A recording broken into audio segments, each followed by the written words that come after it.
ശ്രീ മിഥുൻ, നമ്മൾ ഈ വിഷയം ഇന്നിപ്പോൾ ചർച്ച ചെയ്യാൻ മറ്റൊരു കാരണമുള്ളത് ഒരുപക്ഷെ വരും ദിവസങ്ങളിൽ തമിഴ്നാട്ടിൽ നിന്ന് വലിയ പ്രതിഷേധങ്ങൾ ഇതുമായി ബന്ധപ്പെട്ട് ഉയർന്നു വന്നേക്കാം. കാരണം BJP അവിടുത്തെ സംസ്ഥാന അധ്യക്ഷൻ അണ്ണാമലൈ പറഞ്ഞത് കേരളത്തിലെ വേസ്റ്റ് ഡംപ് ചെയ്യാനുള്ള ഒരു ഇടമാക്കി തമിഴ്നാടിനെ മാറ്റുന്നു സർക്കാർ. അതായത് തമിഴ്നാട് സർക്കാരും അതിനോട് കണ്ണടയ്ക്കുന്നു, അത് അനുവദിക്കില്ല.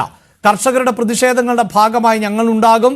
ഇനി ഏത് വേസ്റ്റാണോ കേരളത്തിൽ നിന്ന് തള്ളിയത് അതേ വേസ്റ്റുമായി അതിർത്തി കടന്ന് ഇവിടേക്ക് പ്രതിഷേധ മാർച്ചുമായി ഞങ്ങൾ വരും എന്നുള്ളതാണ് പറയുന്നത്. ഒരു പക്ഷേ ആ സമയത്ത് ഈ ചർച്ചകൾ ചൂടുപിടിച്ചേക്കാം.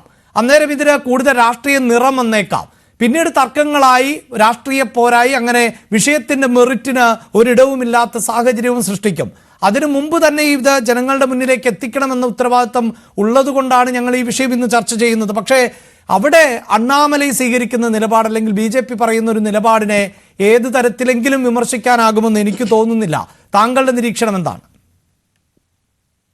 തീർച്ചയായും അഭിലാഷ്, അണ്ണാമലൈ പറയുന്ന കാര്യങ്ങളെ വിമർശിക്കാനുള്ള ഒരു അവകാശം കേരളത്തിന് ഇപ്പൊ ഇല്ല. നമ്മൾ അങ്ങനെ ഒരു മോറൽ ഹൈഗ്രൗണ്ടിൽ നിന്നുകൊണ്ടല്ല സംസാരിക്കുന്നത്.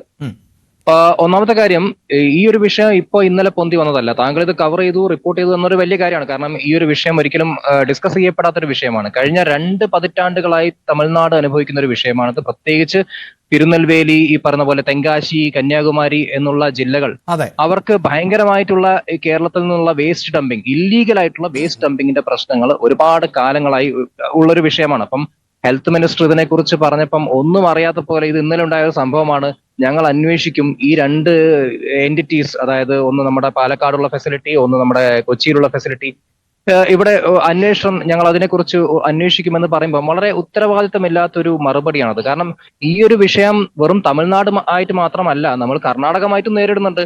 കർണാടകവും ഇതേ കാര്യം ഉന്നയിക്കുന്നുണ്ട്.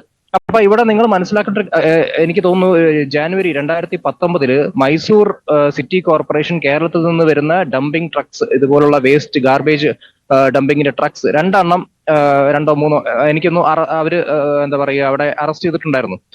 കൂടാതെ ഈ കഴിഞ്ഞ നവംബറിൽ ഇതേപോലെ ഗുണ്ടൽപേട്ട് വെച്ചുകൊണ്ട് 2 വണ്ടികൾ കർണാടക പോലീസ് പിടിച്ചിട്ടുണ്ട്. അപ്പം ഇങ്ങനെയുള്ള വിഷയങ്ങൾ ഇവിടെ എല്ലാ കാലത്തും ഉണ്ടായിട്ടുണ്ട്, എത്രയോ വർഷങ്ങളായിട്ടുണ്ട്. അപ്പം ഈ വിഷയത്തിൽ കേരളം കണ്ണടക്കുകയാണ്. ഇങ്ങനെയുള്ള അന്യ സംസ്ഥാനങ്ങൾക്ക് ഒരു ശല്യമായിക്കൊണ്ടിരിക്കുകയാണ് കേരളം എന്ന കാര്യത്തിൽ ഒരു സംശയമില്ല. അത് എത്രയോ കാലമായിട്ടുണ്ട്. ഇതുമായി ബന്ധപ്പെട്ട വിഷയങ്ങൾ നിങ്ങൾ നോക്കുകയാണെങ്കിൽ എത്രയോ നമുക്ക് കാണാം. ഈ കൊച്ചിയിലെ ഫെസിലിറ്റി KEIL അത് സെറ്റപ്പ് ചെയ്യാൻ വേണ്ടിയിട്ട് എനിക്ക് തോന്നുന്നു ഒരു പക്ഷേ 2017 നാഷണൽ ട്രിബ്യൂണൽ തന്നെ സുവോമോട്ടോ പ്രൊസീഡിങ്സ് സ്റ്റാർട്ട് ചെയ്തതിനു ശേഷമാണ് കേരളം അങ്ങനെ ഒരു തീരുമാനത്തിലേക്ക് പോയത്. മാത്രമല്ല, അപ്പം 2016 എനിക്ക് തോന്നുന്നു ഈ ഒരു വിഷയം നാഷണൽ ട്രിബ്യൂണൽ ഉന്നയിക്കുന്നത്. കാരണം കേരളത്തിൽ വേണ്ടത്ര common biomedical waste treatment and disposal facilities ഇല്ല എന്ന കാര്യം ആവർത്തിച്ച് പറഞ്ഞതിന് ശേഷമാണ് കൊച്ചിയിലെ ഫെസിലിറ്റി വന്നത്. മാത്രമല്ല, കൊച്ചിയിലെ ഫെസിലിറ്റി നേരത്തെ ഒരു പാനലിസ്റ്റ് സൂചിപ്പിച്ച പോലെ തന്നെ IMAയുടെ ഫെസിലിറ്റിയോട് എന്താ പറയുക താരതമ്യം ചെയ്യാൻ പറ്റില്ല. കാരണം അതിന്റെ എന്താ പറയുക ഡെയിലി കപ്പാസിറ്റി എനിക്ക് തോന്നുന്നു ഒരു 16 ടൺ മാത്രമേ ഉള്ളൂ. അപ്പൊ ഈ സൗത്ത് റീജൻ പൂർണ്ണമായിട്ടും ആശ്രയിക്കുന്നത് എറണാകുളത്തെ ഫെസിലിറ്റിയാണ്. നോർത്ത് അല്ലെങ്കിൽ മധ്യ കേരളം മൊത്തം അങ്ങോട്ട് ഈ പറഞ്ഞ പോലെ പാലക്കാട്, അല്ലെങ്കിൽ ഈ 2 ഫെസിലിറ്റീസ് മാത്രമേ നമുക്കുള്ളൂ. അപ്പൊ കണ്ണൂര്, വയനാട്, കോഴിക്കോട് ഇതിനെയൊക്കെ സംബന്ധിച്ച് പാലക്കാടും, സൗത്തിലുള്ള കൊല്ലം, പത്തനംതിട്ട, തിരുവനന്തപുരം, ഇതിനൊക്കെ അതായത് ലീഗൽ റൂട്ട് നോക്കുകയാണെങ്കിൽ എറണാകുളവും. പക്ഷെ അവരെ സംബന്ധിച്ച് ഏറ്റവും എളുപ്പം ഇല്ലീഗൽ ഡംപിംഗ് ആയ തിരുനെൽവേലി അല്ലെങ്കിൽ തമിഴ്നാട്ടിലെ പ്രദേശങ്ങളാണ്. അപ്പൊ അതുകൊണ്ട് അത് വളരെ എത്രയോ കാലങ്ങളായിട്ട് ഈ ഇല്ലീഗൽ ഡംപിംഗ് നടന്നുകൊണ്ടിരിക്കുന്നുണ്ട്. ഇത് കേരള സർക്കാരിന്റെയും തമിഴ്നാട് സർക്കാരിന്റെയും അറിവോടെയാണെന്ന് അണ്ണാമലൈ പറയുമ്പോൾ അതിൽ തെറ്റില്ല. കാരണം ഈ പറയുന്ന വാഹനങ്ങൾക്കൊക്കെ തന്നെ ചെക്ക് പോസ്റ്റ് കടന്നു പോകാൻ സാധിക്കുന്നുണ്ട്. അവിടുന്ന് ഇവിടേക്ക് ഗുഡ്സ് വണ്ടികളായി വന്നിട്ട് ഇവിടുന്ന് തിരിച്ചു പോകുമ്പം വേസ്റ്റ് കൊണ്ടുപോകുന്ന ഒരു സംവിധാനം ഈ പറഞ്ഞ പോലെ ഇല്ലീഗലായി നടന്നുകൊണ്ടിരിക്കുന്നുണ്ട്. അതിനെക്കുറിച്ച് ആരും ഒരു ആക്ഷനും എടുക്കുന്നില്ല. അപ്പൊ ഈ കാര്യത്തിൽ കേരളം എന്തുകൊണ്ടൊരു ആക്ഷൻ എടുക്കുന്നില്ല? അല്ലെങ്കിൽ നമ്മുടെ ഈ എന്താ പറയുക ഈ വേസ്റ്റ് ട്രീറ്റ്മെന്റ് ഇൻഫ്രാസ്ട്രക്ചറിൽ ഒരു തകർച്ച ഇവിടെ ഏറ്റവും കൂടുതൽ നമുക്ക് കാണാൻ സാധിക്കുന്നുണ്ട്. കാരണം ഈ പറയുന്ന നമ്മുടെ common bio medical waste treatment disposal facility CBWTF എന്ന് പറയുന്ന ഫെസിലിറ്റി കേരളത്തിലാകെ 2 എണ്ണമേ ഉള്ളൂ. തമിഴ്നാട്ടിൽ അത് 11 എണ്ണം ഉണ്ട്, കർണാടകത്തിൽ 25ഓളം ഉണ്ട്.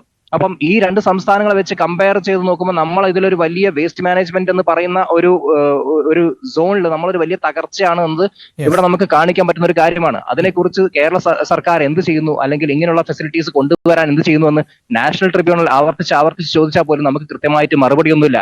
നമ്മൾ കൊച്ചിയിൽ ഒരു ഫെസിലിറ്റി പേരിന് വേണ്ടി സ്റ്റാർട്ട് ചെയ്തു, അപ്പൊ നമ്മുടെ വേസ്റ്റ് മാനേജ്മെന്റ് തകർച്ച ഈ പറഞ്ഞ പോലെ ബ്രഹ്മപുരത്തെ വിഷയം നമുക്ക് ഏറ്റവും കൂടുതൽ ഒരു എക്സംപ്ലിഫൈ ചെയ്യാൻ പറ്റുന്ന ഒരു വിഷയമാണ്. അപ്പം കേരളം എന്താ പറയുക, വേസ്റ്റ് മാനേജ്മെന്റ് കാര്യത്തിൽ ഒരു തകർച്ചയാണെന്ന് മാത്രമല്ല, അയൽ സംസ്ഥാനങ്ങൾക്ക് ഒരു ശല്യമായി മാറുന്നു എന്നതാണ്. ഇവിടെ മന്ത്രി കൈയൊഴിഞ്ഞ് പറഞ്ഞൊരു കാര്യം എന്താ വെച്ചാൽ, ഈ പറയുന്ന രണ്ട് എന്റിറ്റീസിനെയും ബ്ലെയിം ചെയ്യുന്ന പോലെ ഒരു കാര്യമാണ് അവർ പറഞ്ഞത്. ഈ രണ്ട് എന്റിറ്റീസിനെയും ഓത്തറൈസ് ചെയ്തത് ആരാണ്? Kerala state pollution control board അല്ലേ? ഈ വിഷയം കേരള സ്റ്റേറ്റ് പൊല്യൂഷൻ കൺട്രോൾ ബോർഡിന്റെ കീഴിൽ വരുന്നതാണ്. ഇവിടെ ആരോഗ്യ വകുപ്പ് ഡയറക്ടർ അല്ല പറയേണ്ടത്. കാരണം ജനപ്രതിനിധി, ബ്യൂറോക്രാറ്റ്സ് അല്ല ജനങ്ങൾക്ക് മറുപടി കൊടുക്കുക. ജനങ്ങൾ തിരഞ്ഞെടുത്ത ജനപ്രതിനിധികളാണ് ജനങ്ങൾക്ക് മറുപടി കൊടുക്കാറ്. അപ്പം ആരോഗ്യമന്ത്രി എന്തുകൊണ്ടോ ഈ വിഷയത്തിൽ ഉത്തരവാദിത്തപ്പെട്ട ആളാണ്. അവരിതിൽ മറുപടി പറഞ്ഞേ പറ്റൂ. കാരണം Kerala state pollution control board authorise ചെയ്തിട്ടുള്ള രണ്ട് എന്റിറ്റീസ് ആണ് ഈ പറയുന്ന കാര്യങ്ങൾ ഡീൽ ചെയ്യുന്നത്. അവർക്ക് അവിടെ കൃത്യമായിട്ടുള്ള ഈ കംപ്ലയൻസ് ഇഷ്യൂസ് എന്തെങ്കിലും ഉണ്ടെങ്കിൽ അത് എപ്പോഴെങ്കിലും ഈ പറഞ്ഞ പോലെ പൊല്യൂഷൻ കൺട്രോൾ ബോർഡ് ചൂണ്ടിക്കാണിക്കേണ്ടതല്ലേ? കാരണം ഇതുമായി ബന്ധപ്പെട്ട വിഷയങ്ങൾ പല കാലങ്ങളായിട്ട് വന്നിട്ടുണ്ട്.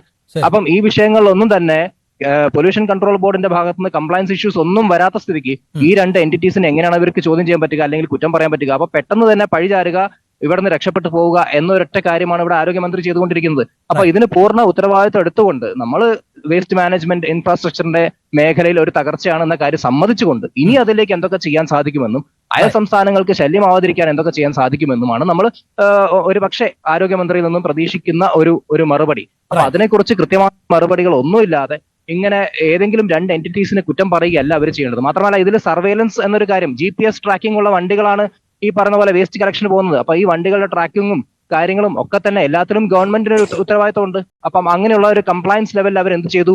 ഈ എന്താ പറയുക, ബയോ വേസ്റ്റ് മാനേജ്മെന്റ് നിയമം 2016 അതുമായിട്ട് കംപ്ലൈ ചെയ്യുന്നുണ്ട് ഈ എന്റിറ്റീസ് എന്ന് ഉറപ്പുവരുത്തുന്നത് ഗവൺമെന്റ് അല്ലേ? അപ്പം ഗവൺമെന്റ് അത് ഉറപ്പുവരുത്തിയെങ്കിൽ പിന്നെ എങ്ങനെയാണ് ഇവർക്ക് ഈ രണ്ട് എന്റിറ്റീസിനെ ചോദ്യം ചെയ്യാൻ സാധിക്കുക, അല്ലെങ്കിൽ ആ ഒരു കുറ്റം അവരുടെ തലയ്ക്ക് വെച്ച് കെട്ടാൻ സാധിക്കുക? അപ്പം ഇവിടെ കേരള സർക്കാരിന്റെ ഭാഗത്തുണ്ടായിട്ടുള്ള പൂർണ്ണമായിട്ടുള്ള ഒരു വീഴ്ചയാണ് അണ്ണാമലൈ അല്ലെങ്കിൽ തമിഴ്നാട്ടിൽ നിന്നുള്ള ജനങ്ങൾ അവരുടെ പ്രശ്നങ്ങളായി ഉയർത്തിക്കൊണ്ടിരിക്കുന്നത്. അപ്പം അതിനെ ഇങ്ങനെ എന്താ പറയുക, ലഘൂകരിക്കുന്ന രീതിയിലുള്ള മറുപടികൾ നൽകാതെ അതിൽ കൃത്യമായ മറുപടി, നമ്മൾ വേസ്റ്റ് മാനേജ്മെന്റ് കാര്യത്തിൽ എന്ത് ചെയ്യാൻ പോകുന്നു എന്ന രീതിയിലുള്ള ഒരു മറുപടിയാണ് സാധാരണ ജനങ്ങൾ പ്രതീക്ഷിക്കുന്നത്.